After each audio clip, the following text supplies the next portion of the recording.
Hoy es jueves 19 de junio de 2025 y estas son las noticias.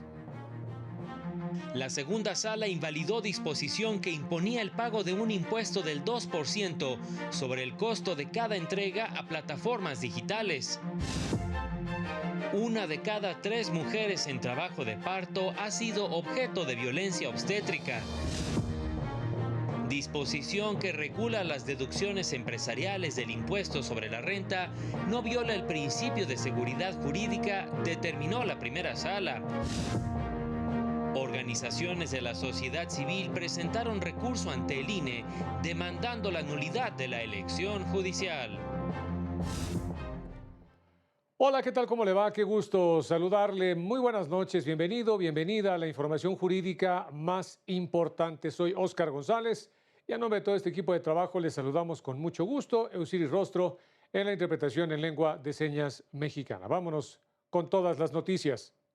La segunda sala de la Corte declaró la invalidez del artículo 307 ter del Código Fiscal de la Ciudad de México, que imponía el pago de 2% del cobro total antes de impuestos por cada entrega que realizaban las plataformas digitales de paquetería, alimento, víveres o cualquier tipo de mercancías por el uso y explotación de la infraestructura de la capital del país.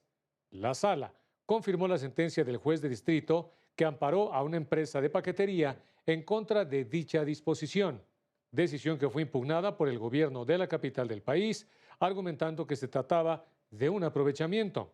La sala explicó que dicho cobro sí se trata de un impuesto, motivo por el cual determinó su invalidez y explicó que los congresos locales no tienen facultades para regular el comercio electrónico ni para imponer este tipo de contribuciones. Con esta decisión se protegió el principio de legalidad y se evitó que las autoridades locales impusieran cobros fuera de lo que les permite la Constitución. En la UNAM, un especialista detalló que en México, de 90 millones de personas mayores de 12 años que hacen trabajo doméstico y de cuidados no remunerados, 9 de cada 10 son mujeres. El trabajo de cuidados no remunerado e invisibilizado que realizan las mujeres es un factor clave para la feminización de la pobreza en México. Esto lo aseguró Micaela Alterio, académica del Instituto Tecnológico Autónomo de México. Estas mujeres que sí trabajan, solamente que trabajan en trabajos no remunerados y no reconocidos como trabajo socialmente, sí son mujeres pobres, que dependen de otras personas para la subsistencia y que de hecho esas mismas dependencias económicas generan tasas de aumentos de seguir en círculos de violencia, por no tener a veces salidas económicas para salirse de lugares violentos. En conferencia dentro del seminario virtual sobre desigualdad socioeconómica, sistema de justicia y derechos humanos, la especialista detalló que en México, de 90 millones de personas mayores de 12 años que hacen trabajo doméstico y de cuidados no remunerados, 9 de cada 10 son mujeres. Esto quiere decir que una persona participa con alrededor de 42.000 pesos anuales, ¿sí?, con trabajos no remunerados, que si lo dividimos por género son casi 60.000 pesos que aportarían las mujeres y unos 22.400 pesos los hombres. Ahora, si hablamos de mujeres rurales, el aporte es mucho mayor, y si hablamos de mujeres indígenas, es mucho mayor. Destacó que una medida para enfrentar este problema es desprivatizar los trabajos de cuidados y que permita repartirlos de mejor manera entre el Estado, la familia, el mercado y la comunidad. Para el canal del Poder Judicial de la Federación, Mario López Peña. La Suprema Corte organizó la mesa de diálogo, violencia obstétrica, conceptualización y abordaje del fenómeno. Y estos son los detalles. En México, entre 2017 y 2021, una de cada 3 mujeres que dio a luz sufrió violencia obstétrica, cuyas manifestaciones más comunes fueron gritos y malas palabras por parte del personal médico, esterilización forzada y ser ignoradas o subestimadas cuando manifestaron dolor, revelaron durante la mesa de diálogo, violencia obstétrica, conceptualización y abordaje del fenómeno, organizada por la Suprema Corte. La mayoría de las víctimas fueron mujeres indígenas, adolescentes, madres solteras y mujeres con alguna discapacidad.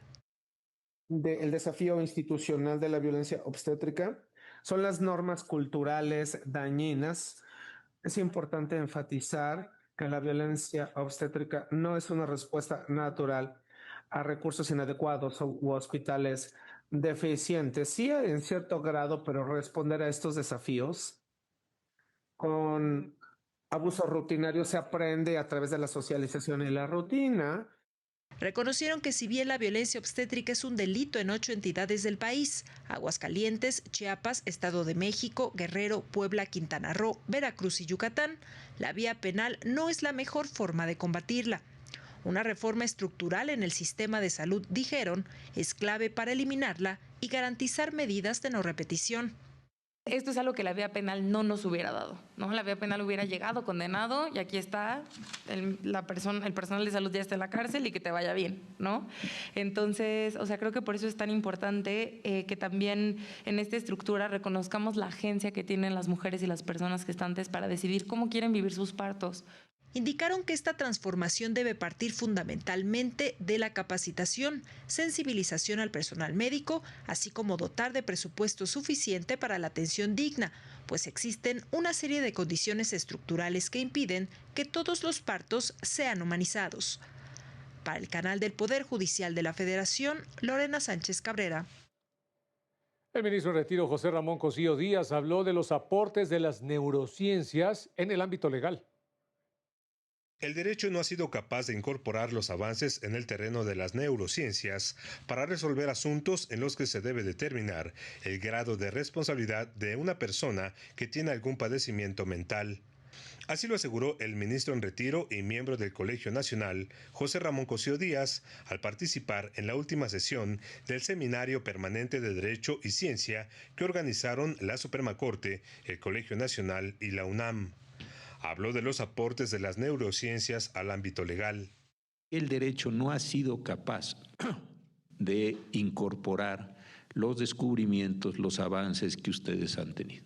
Destacó la necesidad de legislar este tema antes de que comiencen a llegar asuntos a los tribunales en los que abogados presenten neuroimágenes para demostrar que su cliente tiene algún daño en la estructura cerebral con el fin de buscar la inimputabilidad en el caso de algún delito. Esto tiene que pasar por las leyes. El legislador tendría que establecer en el Código Civil, en el Código Penal, etcétera, las condiciones mediante las cuales se podría reconocer ese estatus. Ahí, primero, en la parte legislativa, los diputados y los senadores tendrían que tener un enorme conocimiento de lo que están haciendo. No poner ahí cosas locas que después acabe uno diciendo, oiga, pues salió peor una cosa que la otra.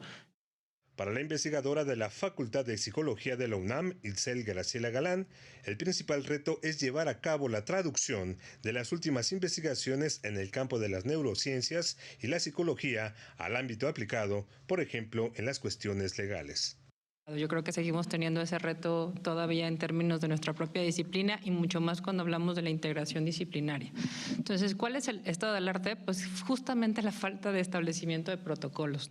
Para el canal del Poder Judicial de la Federación, Juan Carlos González. El máximo tribunal del país ha promovido el desmantelamiento de estructuras que han perpetuado la estigmatización y violación de derechos contra personas de la diversidad sexual. La Suprema Corte de Justicia de la Nación, a través de distintos casos que ha estudiado y resuelto, promueve el desmantelamiento de estructuras jurídicas y sociales que han perpetuado la estigmatización y violación de derechos contra las personas de la diversidad sexual. Se trata de sentencias que reconocen las uniones entre personas del mismo sexo, el derecho a la seguridad social derivado de la unión de dos personas del mismo sexo, la filiación homoparental, el derecho a la identidad de género, el derecho a su participación política, son algunos de los recursos en los que el Tribunal Constitucional ha logrado ampliar los marcos de protección de este grupo de la población que históricamente ha visto vulnerados sus derechos. Usted puede consultar el detalle de los casos que han llegado a la Corte y fueron origen de estas sentencias en los cuadernillos de jurisprudencia publicados por el Centro de Estudios Constitucionales de la Suprema Corte. Para el canal del Poder Judicial de la Federación, Citlali Pérez. La primera sala de la Corte determinó que la ley del impuesto sobre la renta respeta el principio de seguridad jurídica. Permite entender que son deducibles por resultar estrictamente indispensables los gastos relacionados con la operación normal de la empresa mediante los cuales procura la obtención de sus ingresos. Señala en este sentido, con suficiente claridad, los supuestos en los que una prestación de previsión social se considera que se otorga de manera general a los trabajadores para que de resultar estrictamente indispensable también pueda ser deducible. Explica que la inconstitucionalidad de una disposición no depende de la supuesta imprecisión o inexactitud en la que incurre el legislador al momento de definir la norma, porque exigir establecer cada uno de los supuestos se traduciría en una labor interminable e impráctica. Vámonos rápidamente a unos mensajes, no se vaya, volvemos con más. Al regresar, la UNAM salió del top 100 de las mejores universidades del mundo.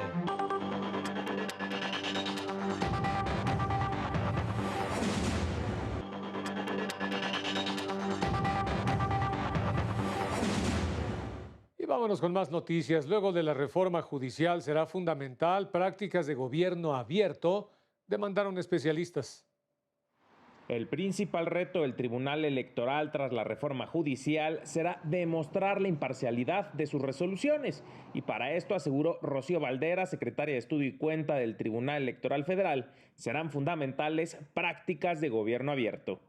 Lo que se le conoce como el gobierno abierto, ¿no? Donde haya mayor intervención por parte de la ciudadanía para que entiendan o se pueda explicar el contexto de las resoluciones y tengan ese consenso popular, ¿no? Creo que dentro de los temas pendientes que existen para fortalecer esta independencia, pues es el conocimiento de la gente en general de lo que son los derechos político-electorales. En entrevista para un programa de la Barra Mexicana Colegio de Abogados, Rocío Valderas aseguró que también es necesaria la participación de la ciudadanía con una mayor conciencia sobre el trabajo institucional y con base en ello decida por los perfiles adecuados.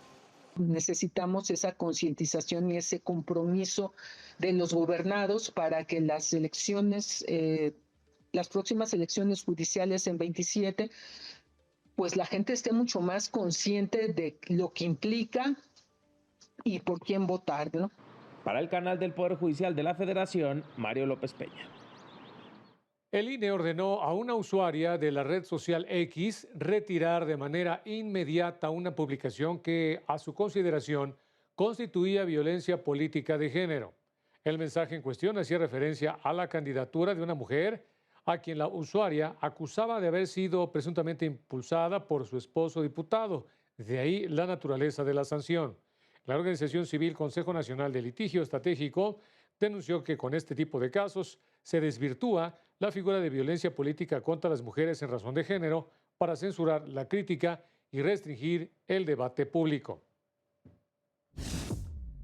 Diversas agrupaciones demandaron la invalidez de la elección judicial por lo que calificaron como irregularidades en el proceso.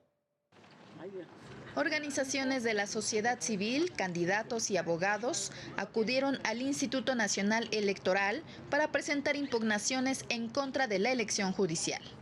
El resultado de todos los puestos nacionales que se eligieron a través de la elección judicial se realizó a través de una intervención ilegal de Estado. Este es uno de los principales argumentos de la impugnación. Presentamos diferentes juegos de impugnaciones. Presentamos impugnaciones en contra de la elección del Tribunal de Disciplina, en contra de la elección de la Suprema Corte y en contra de la elección de la Sala Superior del Tribunal Electoral. Tras ingresar los documentos en oficialía de partes, señalaron que presentaron 200 medios probatorios que demuestran el despliegue de una operación de coacción al voto con los llamados acordeones para beneficiar a las personas candidatas vinculadas con el partido en el poder. Hay una recopilación de alrededor de las 32 entidades federativas, todas las publicaciones en internet, todas las notas periodísticas, acordeones físicos que recopilamos, testimonios también de personas ciudadanas que recopilamos a través de un formulario ciudadano.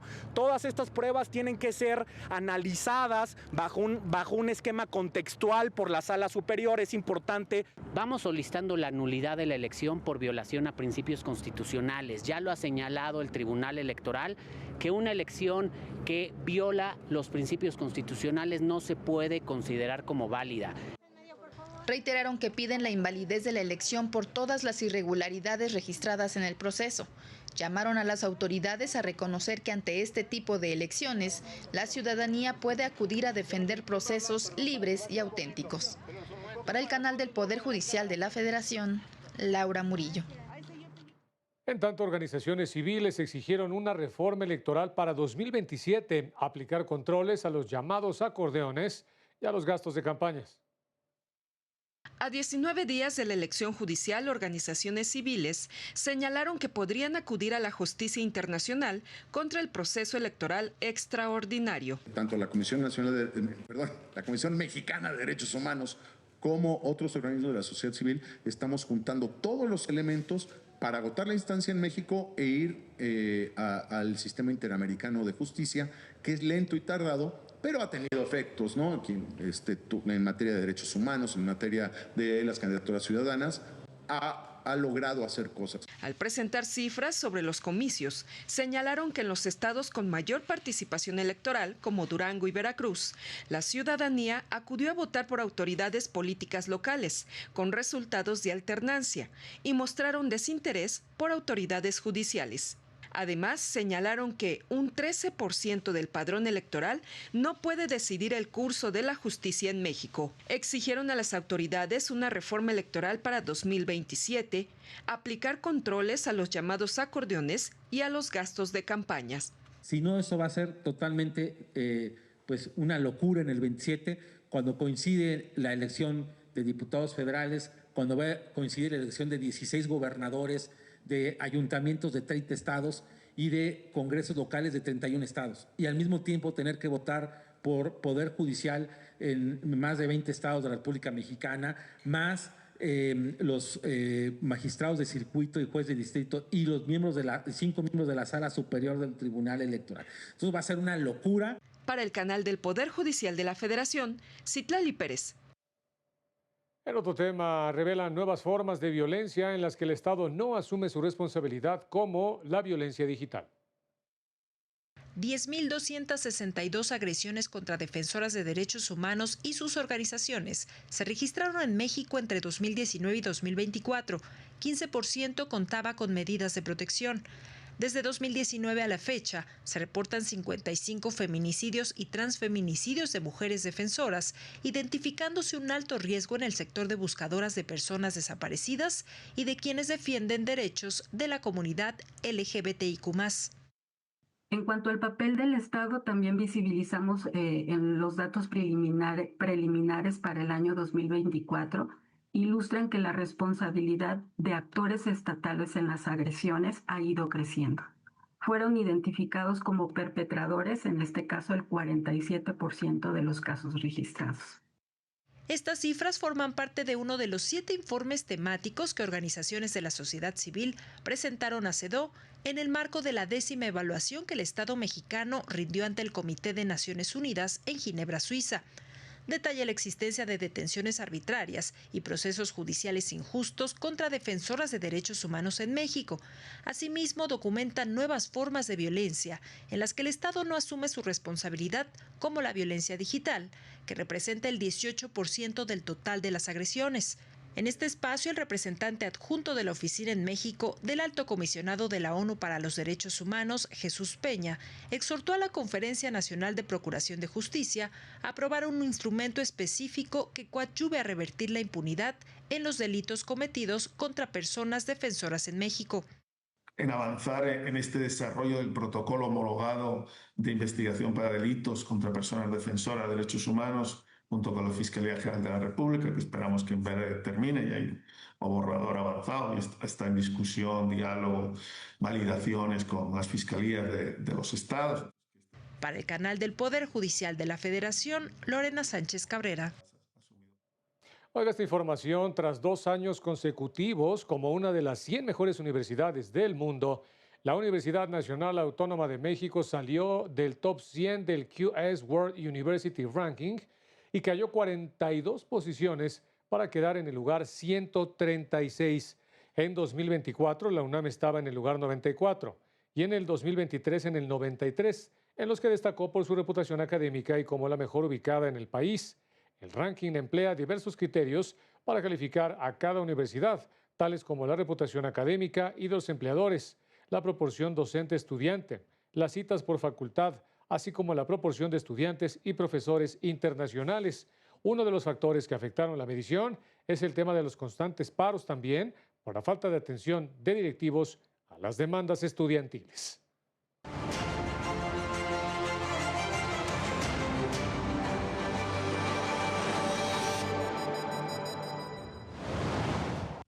Organizaciones de la sociedad civil promovieron un amparo en el que piden invalidar la reforma al Código Penal de Puebla que castiga el ciberasedio, al considerar que no hubo una discusión suficiente durante su aprobación y que representa un riesgo a la libertad de expresión en el mundo digital. Vecinos de la alcaldía Benito Juárez buscan sumar a habitantes de la Cuauhtémoc para la presentación de un amparo contra la construcción del segundo piso peatonal en Calzada de Tlalpan, al señalar que generará deterioro urbano e impacto ambiental. La Cámara Nacional de Comercio, Servicios y Turismo de la Ciudad de México exhortó a empresas y particulares a utilizar su centro de mediación y arbitraje para solucionar sus controversias legales ante el paro de labores en el Poder Judicial capitalino. Trabajadores de la Junta Federal de Conciliación y Arbitraje lograron un acercamiento con la titular de la institución y con la Secretaría del Trabajo, luego de 2 semanas de paro de labores por el despido de 180 empleados. Comienzan a revisar los acuerdos para regresar a las labores. Para el canal del Poder Judicial de la Federación, Jesús Daza. El Servicio de Control de Inmigración y Aduanas de los Estados Unidos anunció el arresto de 84 migrantes, incluyendo 2 mexicanos, durante un operativo en un hipódromo en Luisiana. Esto como parte de las redadas en sitios de trabajo. El primer mexicano, se informó, tiene 36 años, ha entregado ilegalmente 4 veces al país, ingresado a ese país ilegalmente 4 veces y detenido a su vez en 3 ocasiones por conducir bajo la influencia de sustancias, posesión de cocaína y reingreso ilegal. El otro tiene 40 años y ha estado detenido antes por conspiración criminal, agresión agravada con un arma criminal y agresión sexual. Fueron trasladados a la estación de la patrulla fronteriza en Lake Charles, allá en Luisiana. Investigadores estimaron que debido al cambio climático, hasta 216 millones de personas podrían desplazarse internamente para 2050. En 2025, México registró cerca de 180,000 desplazamientos internos a causa de fenómenos climáticos como huracanes, inundaciones, sequías y tormentas severas, cifra que incrementó debido a la frecuencia e intensidad de los desastres naturales, especialmente en regiones del sureste, costa del Pacífico y zonas montañosas del país. En un foro sobre desplazados climáticos, organizado por el Instituto de Investigaciones Jurídicas de la UNAM, se mencionó que los impactos negativos del cambio climático afectan de manera desproporcionada a comunidades que se encuentran en situación de vulnerabilidad. A quienes se encuentran en una situación de alta vulnerabilidad y están expuestas a riesgos climáticos, donde pueden intervenir muchísimos factores: ubicación geográfica, situación económica. Especialistas indicaron que la ausencia de un marco legal claro impide garantizar la protección efectiva de sus derechos, tanto en el desplazamiento como en los procesos de reubicación, ya que muchas de estas personas quedan fuera de las políticas públicas y sin respaldo institucional. ¿Cómo se va afectando los derechos humanos? Si no tienes condiciones de vida, no tienes dignidad. Si no tienes medios de supervivencia, ya me dirán ustedes si no se están violando todos y cada uno de los derechos humanos. Se estima que debido al cambio climático, 216 millones de personas podrían desplazarse internamente para 2050 en regiones de Asia, África, Europa y América Latina. Para el canal del Poder Judicial de la Federación, Rosy García. Y en temas económicos, el conflicto Irán-Israel está incrementando los precios del petróleo, lo que implica mayores ingresos para México y el regreso de estímulos fiscales a las gasolinas y el diésel, de acuerdo con expertos. Según datos de Pemex, desde que inició el conflicto, la mezcla mexicana de petróleo subió 6% y ronda los $70 por barril, por encima de los $62.4 previstos para 2025 por la Secretaría de Hacienda, una diferencia de $7.6 más, lo que permitiría compensar bajas en la llegada de ingresos por la apreciación del tipo de cambio del peso frente al dólar, que se mantuvo alrededor de las 19 unidades, con una apreciación a su vez de 6% en lo que va de este año.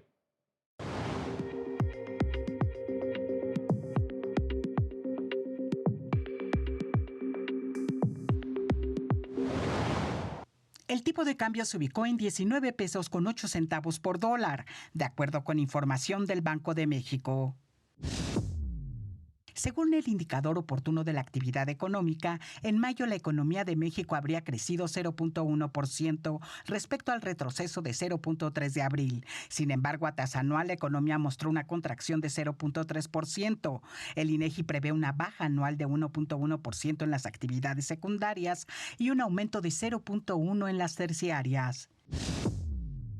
En los últimos 25 años, las aseguradoras pagaron en promedio 3.978 millones de pesos al año por riesgos hidrometeorológicos, promedio que del 2012 a la fecha subió 6.692 millones de pesos, según cifras de la AMIS. Ello debido al aumento, frecuencia y severidad de daños. Las viviendas concentran el mayor número de indemnizaciones, seguida de hoteles, oficinas, tiendas departamentales y bodegas, que en conjunto concentran más del 87% de los pagos. La OCDE presentó una guía para combatir los delitos fiscales que afectan las finanzas públicas de los países, al tiempo que señaló la necesidad de dar una respuesta rápida y coordinada entre las autoridades para enfrentarlos. Enfatizó que el objetivo es orientar, pues se debe atender al contexto de cada país, a circunstancias, desafíos y prioridades específicas de cada organismo y jurisdicción. Para el canal del Poder Judicial de la Federación, Lilian Moreno. Fíjese que parte de la red de sensores sísmicos en Guerrero y Oaxaca se desconectaron a consecuencia del impacto del huracán Eric en dichas entidades, reveló el sistema de alertamiento Sky Alert México. Señaló que las afectaciones por el huracán dejaron la infraestructura temporalmente inoperante pese a los sistemas de respaldo. Imagínense si ocurriera un temblor. Las localidades afectadas en Oaxaca son Huatulco, Pochutla, Puerto Escondido, Río Grande y Pinotepa Nacional, mientras que en Guerrero no hay alerta sísmica en sitios como Coajinicuilapa, Ometepec, Marquelia, Cruz Grande y otro que es Ayutla. En caso de sismo en alguna de estas áreas, pues no se podría alertar a la población. Aseguraron que el equipo técnico trabaja en el monitoreo de esta situación, así como en los trabajos correctivos necesarios. Y ya nos vamos, como siempre, muchas gracias por haber estado con nosotros. Manténgase pendiente de esta señal. Soy Óscar González y nos vemos en la próxima.